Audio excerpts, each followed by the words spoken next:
सहनावतु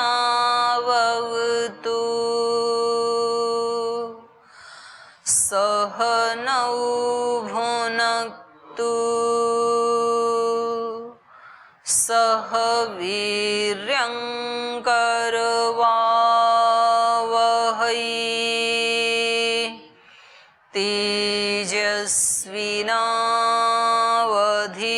तेजस्विनावधीतमस्तु मा विद्विषावहै। ओम शांति शांति शांति।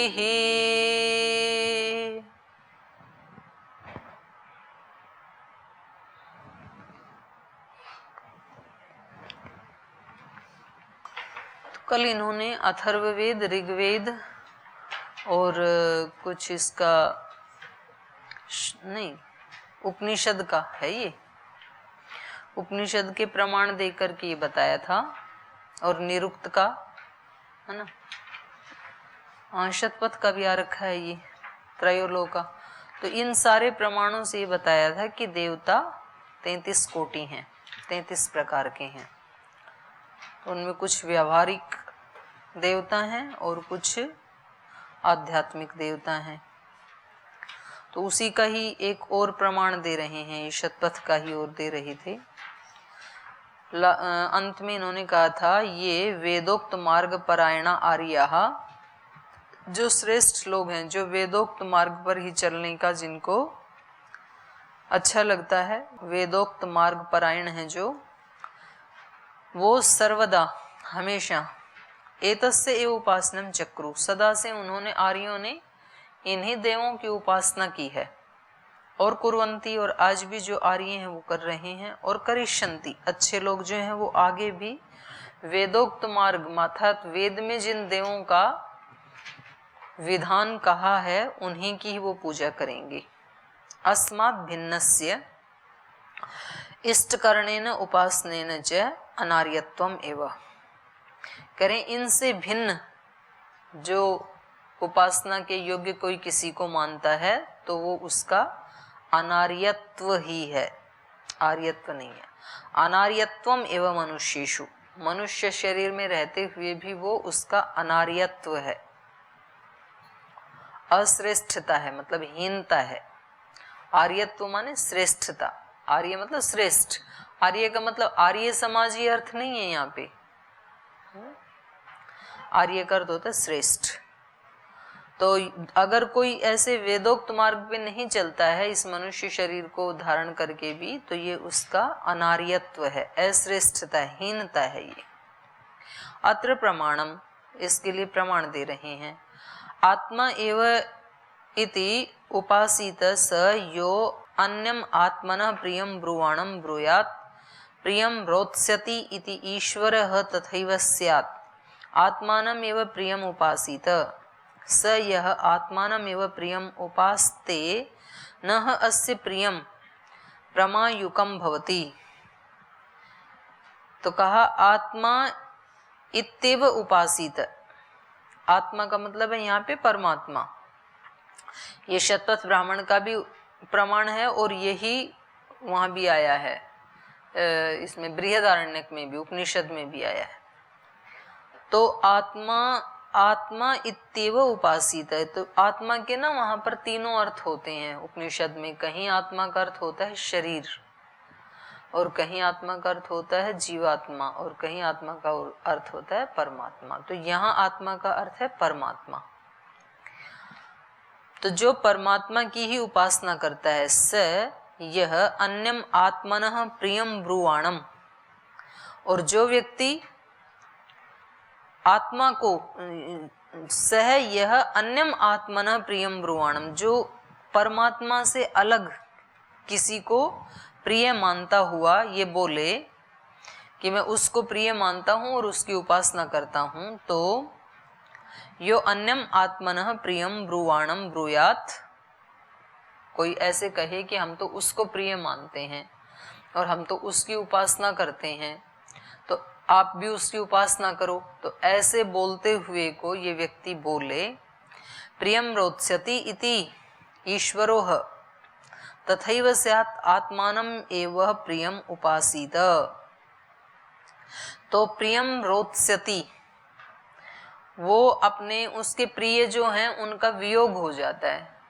जो आत्मा अर्थात परमात्मा के अतिरिक्त जो दूसरे को प्रिय मान करके उनकी उपासना करता है, तो उसके जो प्रिय हैं उनका उनसे वियोग हो जाता है, उसके प्रिय बिछुड़ जाते हैं। प्रिय रोत्स्यति इति ईश्वरो है तथैव। तो इसी प्रकार से ईश्वर भी, जो ईश्वर को प्रिय नहीं मानता है, किसी अन्य को प्रिय मानता है, तो ईश्वर उससे बिछुड़ जाता है। मतलब ईश्वर तो उसको क्या छोड़ेगा, ईश्वर तो सर्वव्यापक है, वो खुद ही ईश्वर से बिछुड़ जाता है।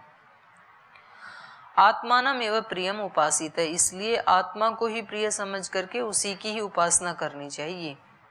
सह यह आत्मानम एवं प्रियम उपासते, और जो आत्मा को ही अर्थात परमात्मा को ही प्रिय समझ करके उसकी उपासना करता है, न ही अस्य प्रियम प्रमायुक्तम भवति। तो इसके जो प्रियजन हैं वो कभी भी प्रमायुक्त नहीं होते हैं, माने कष्ट को प्राप्त नहीं करते हैं।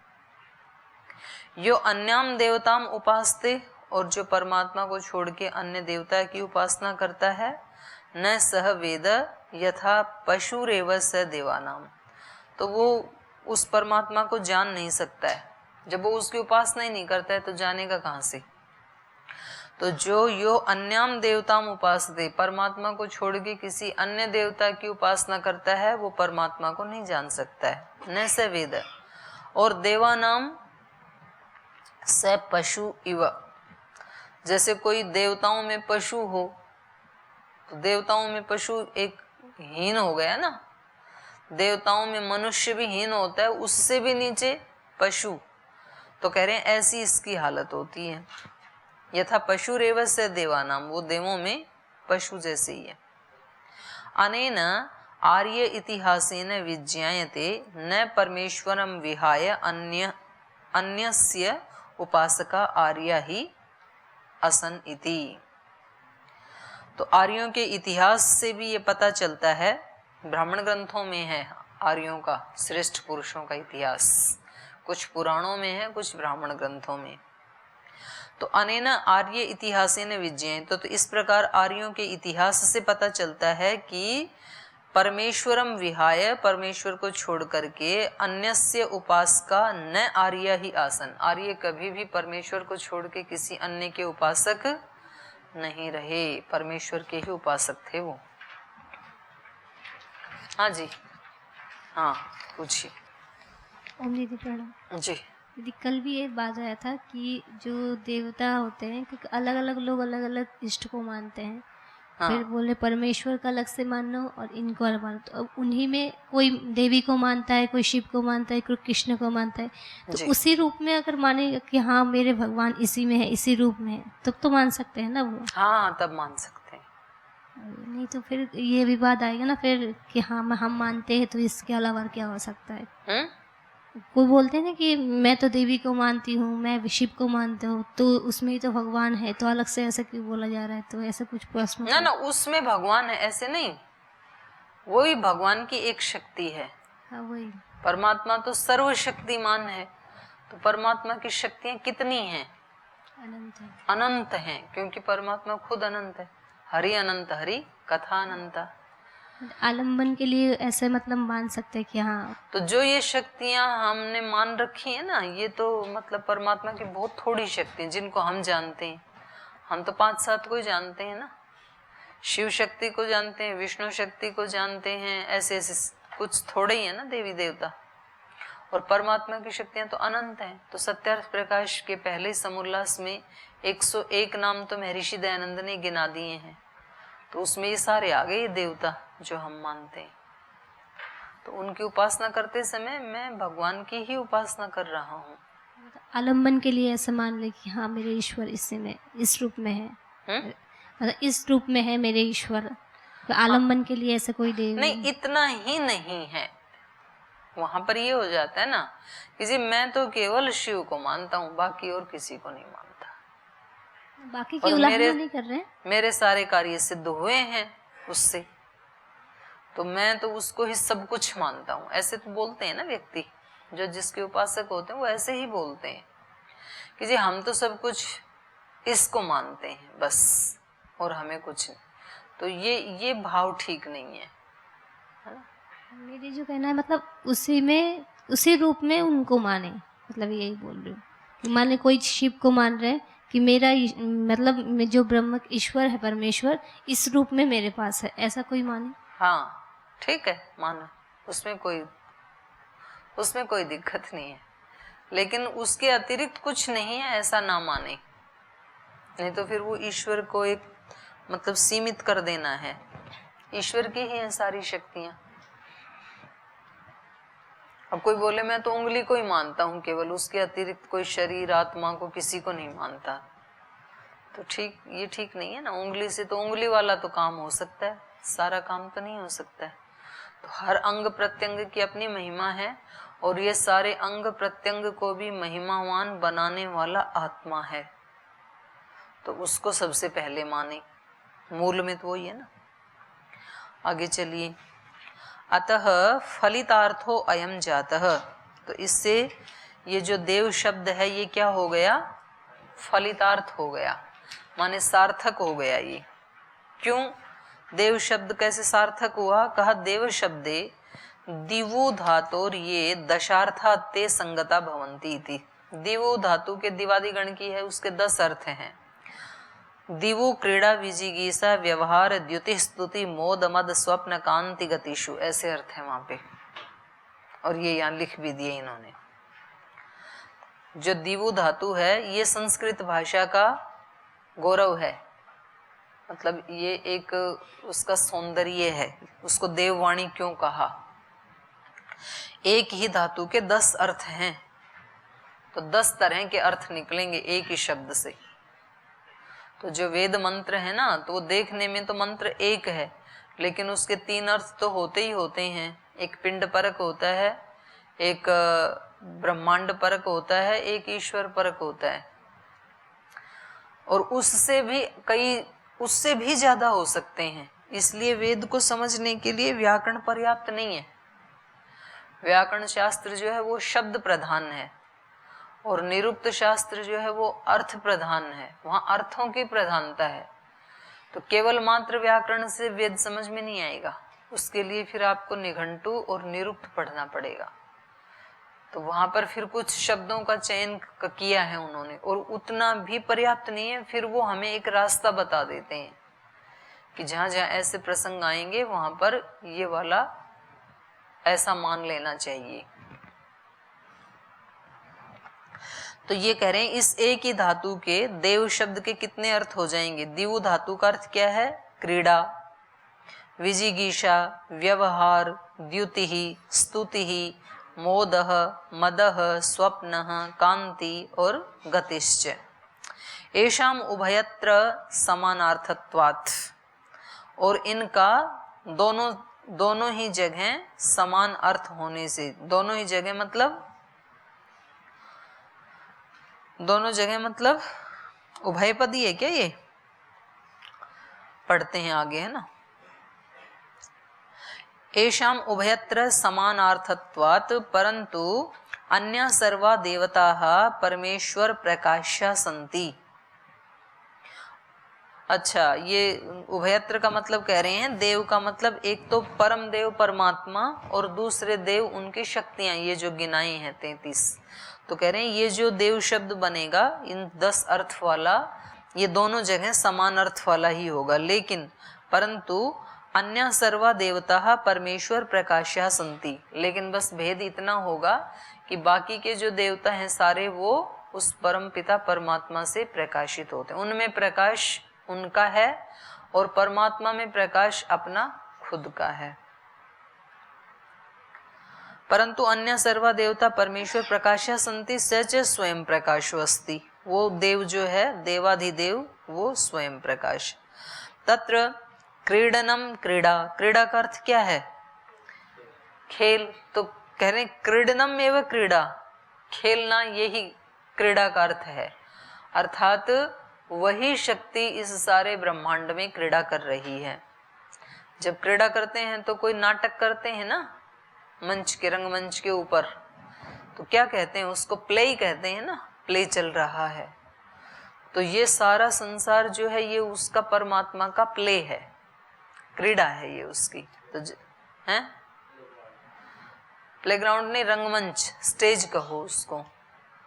तो उसके ऊपर जैसे कोई एक्ट प्ले किया जाता है, ऐसे यहाँ ये एक्ट प्ले हो रहा है। तो सब अपनी अपनी वो निभा रहे हैं जो जो जिसका रोल है।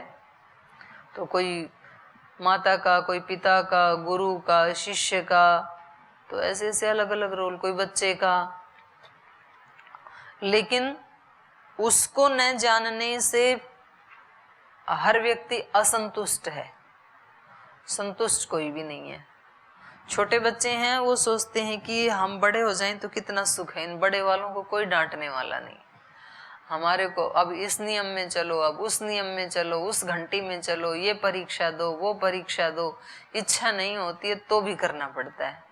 इन बड़े वालों को कोई कहने वाला नहीं है, इनकी इच्छा हो तो करें, इच्छा हो तो ना करें। और जो बड़े हो गए वो सोचते हैं बच्चे कितने अच्छे हैं, इनको कोई दिक्कत होती है झट से अपने से बड़े वाले को कह देते हैं। अब बड़े वाले किसको कहें, उनके तो खुद की जिम्मेदारी, वो किसी को नहीं कह सकते हैं। तो कैसे भी ठीक करें, उनको खुद ठीक करना ही होता है। कोई काम उनको चाहे रात को 2 बजे तक जगना पड़े, उनको वो काम करना ही होता है। वो किसको कहें? महाराज जी किसको कहेंगे? किसी को नहीं कहेंगे। आप तो महाराज जी को कह देंगे कि ऐसे ऐसे हो रहा है, तो मतलब पूर्णा होती तो वहां पर ही जाके है। अध्यात्म में विश्राम है, मलताप त्रय को धो चुके हैं। विश्राम वहां मिलता है, बाकी विश्राम नहीं है। हमारे को जो ये मिले हैं ना एक्ट, ये लक्ष्य नहीं हो सकता हमारा, ये हमारा पथ का विधान हो सकता है। जिस पथ पे हम जा रहे हैं, तो लक्ष्य तो जहां पथ की यात्रा समाप्त होगी वो होता है लक्ष्य। तो कहीं गाड़ी मोटर से जाते हैं ना, तो वो कहाँ जाके रुकती है यात्रा? जब हमें गंतव्य मिल जाए तो यात्रा समाप्त हो जाती है। तो उससे पहले पथ में उसका विधान है, कहाँ कैसे चलना है, ऊंचाई है तो कैसे चलना है, ढलान है तो कैसे चलना है, ब्रेकर आया तो गाड़ी को धीरे करना है, खड्डा आया तो भी स्लो करना है, कोई सुंदर सा दृश्य आया तो उतर के फोटो ले लेनी है। तो ऐसे उसके विधान है। भूख लगी तो खाना खा लेना है उतर के। तो ये हमारे लक्ष्य नहीं हो सकते हैं कि जी दर्शन से एमए करना यही मेरा तो टारगेट है, संगठन की सेवा करना यही मेरा तो टारगेट है, रोग मुक्त भारत बनाना यही मेरा तो टारगेट है। टारगेट नहीं है ये पथ के विधान है। टारगेट तो एक ही है सबका, वहां जाके ही विश्राम मिलेगा। ये विधान है पथ की। तो ये रोल करते हुए हम आगे बढ़ते चले जा रहे हैं। तो ये हो गया क्रीड़ा का अर्थ। तत्र क्रीडनम क्रीड़ा दुष्टान विजेतुम इच्छा विजिगीषा। विजिगीषा का अर्थ होता है जीतने की इच्छा। तो किसको जीतने की इच्छा है? देवों को। दुष्टान, दुष्टों को जीतने की इच्छा है, उसको विजिगीषा कहते हैं। इसलिए वो देव कैसे हैं? दुष्टों को हराने की इच्छा वाले। व्यवह्रियन्ते अस्मिन् यस्मिन् व्यवहरणम व्यवहारः। तो तीसरा अर्थ किया था इन्होंने व्यवहार। तो व्यवहार का अर्थ क्या है? जिसके अंदर, जिस परमात्मा के अंदर सारे व्यवहार चल रहे हैं। माने हम सब मिलके किस में व्यवहार कर रहे हैं? परमात्मा में ही कर रहे हैं। व्यवह्रियन्ते यस्मिन् व्यवहरणम इति व्यवहारः। तो व्यवहार का अर्थ क्या है? देव। व्यवहार को भी देव कहा, क्रीड़ा को भी देव कहा, और दुष्टों को हराने की या उनको जीतने की इच्छा है उसको भी क्या कहा? ये भी देव का अर्थ है। हाँ, सब अंदर के बाहर के सब दुष्ट आ गए, मन के भी और बाहर के भी, तो वो सबको हरा देते हैं देव। स्वप्नो निद्रा। व्यवहार के बाद क्या आया? स्वप्न है, क्रीड़ा विजिगीषा व्यवहार, द्युति कहाँ चला गया, आगे डाल दिया। स्वप्नो निद्रा मदोग्लेपनम दीनता एते मुख्यतया लौकिक व्यवहार वृत्तयो भवन्ति तत्सिद्धि हेतयो अज्ञादय देवता संति। अच्छा, ये कह रहे हैं जैसे स्वप्न है, निद्रा है और मदोग्लेपनम दीनता, एते मुख्यतया लौकिक व्यवहार वृत्तयः भवन्ति, ये मुख्य रूप से लौकिक व्यवहार की वृत्तियां हैं। तत्सिद्धि हेतुवः अग्न्यादयो देवता संति, तो इनकी सिद्धि के हेतु के लिए अग्नि आदि को देवता कहा है। माने अग्नि आदि की उपासना करके या जल आदि की, आदि कहने से दूसरे भी ले लिए जाएंगे ना, जल आदि भी, अग्नि जल आदि हैं, उनकी उपासना से माने उनके सदुपयोग से इनको हटाया जा सकता है, इसलिए इन सबको देवता कह दिया। अत्रपि नैव सर्वथा परमेश्वरस्य त्यागो भवति, इन देवों का पूजन करने में परमात्मा का सर्वथा त्याग नहीं होता है। तस्य सर्वत्र अनुषंगितया सर्वोत्पादकाधारकत्वात्, क्योंकि वो तो सब जगह अनुषंग ही है। जैसे मानो कि कोई पंचभूत की उपासना कर रहा है तो वो मूल प्रकृति की भी कर ही रहा है ना, क्योंकि त्रिगुण उसमें अनुसूत होके आ ही रहा है, अनुषंग है ही वो। तो परमात्मा का प्रकाश इनमें है, तो इनके माध्यम से परमात्मा की भी उपासना हो ही रही है। एक होती है शुद्ध सत्ता, एक होती है विशिष्ट सत्ता। सत्ता जाति जानते हैं ना, सत्ता, तो सत्ता कहाँ रहती है, वो अगले पाठ में पढ़ाऊंगी। सत्ता 3 जगह रहती है, गुण कर्म द्रव्य, 3 में रहती है। द्रव्य कितने हैं और पदार्थ कितने हैं, कौन कौन से?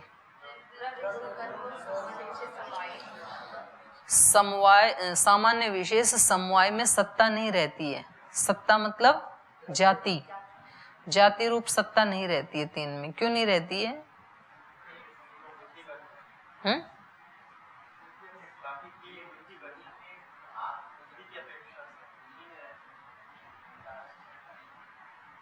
अगली क्लास में करेंगे चर्चा उस पे। यहाँ क्या बता रही थी मैं? हाँ, मैं ये बता रही थी कि जो विशिष्ट सत्ता है उसमें सामान्य सत्ता भी रहती ही है ना। सामान्य सत्ता मतलब जातिगत सत्ता, सामान्य का मतलब कम नहीं, सामान्य का अर्थ जाति भी होता है ना। और जो जातिगत सत्ता है वो तो सबसे बड़ी है सत्ता जाति तो, और बाकी सारी जातियां उसी में अंतर्निहित होती हैं। तो यहाँ पर सत्ता जाति वाला कौन है? परमेश्वर, वही सबसे बड़ी सत्ता है। बाकी की जो ये देवी देवताओं की जो सत्ता है ये कैसी है? विशिष्ट सत्ता। तो उस विशिष्ट सत्ता में सामान्य भी होता ही है ना। जैसे मैंने पंचभूत का उदाहरण दिया, मन बुद्धि अहंकार या पंचभूत या तन्मात्राएं, उनमें त्रिगुण होता है कि नहीं होता है? होता ही है। तो मुख्य सत्ता किसकी है? त्रिगुण की। इसको कहेंगे सामान्य सत्ता। त्रिगुण की सत्ता को क्या कहेंगे? सामान्य सत्ता। और बाकी के जो 23 विकार हैं उनको कहेंगे विशिष्ट सत्ता।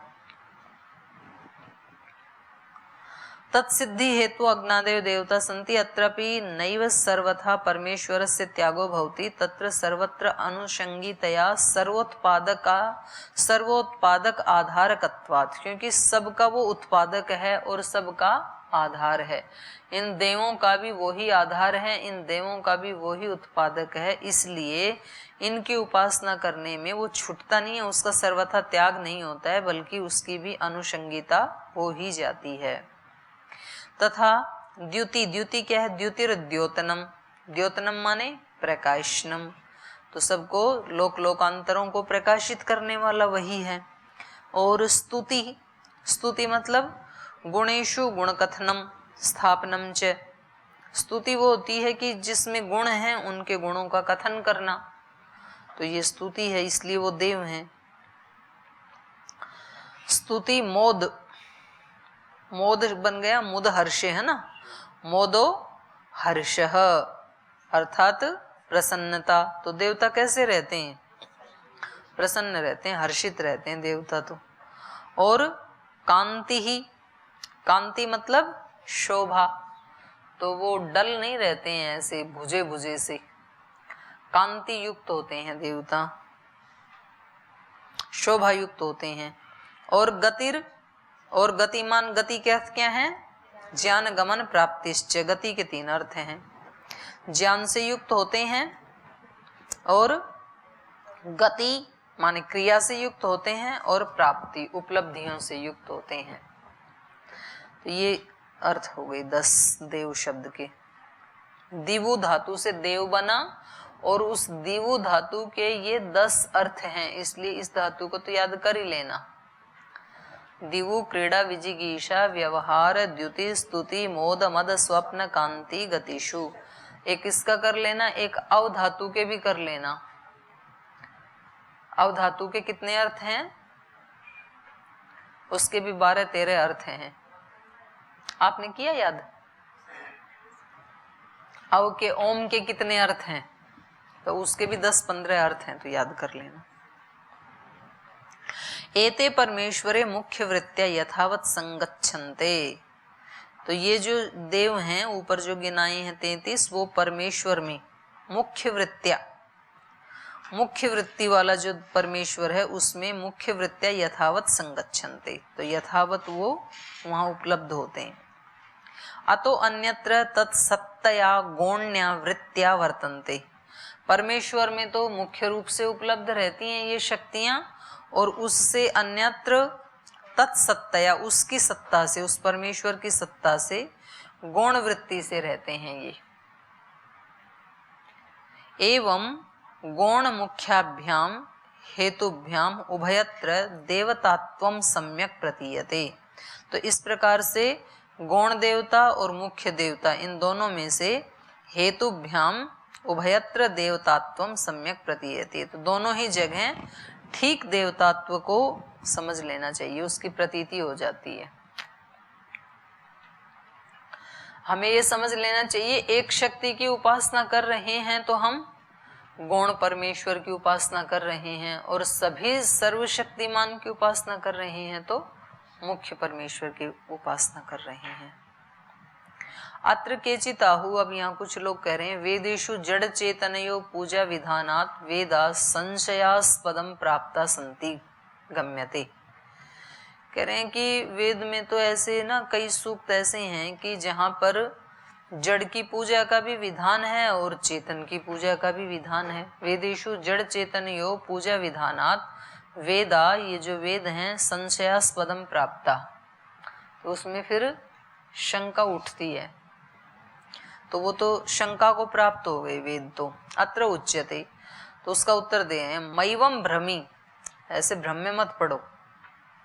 ईश्वरेण सर्वेषु पदार्थेषु स्वातंत्र्यस्य रक्षितत्वात्।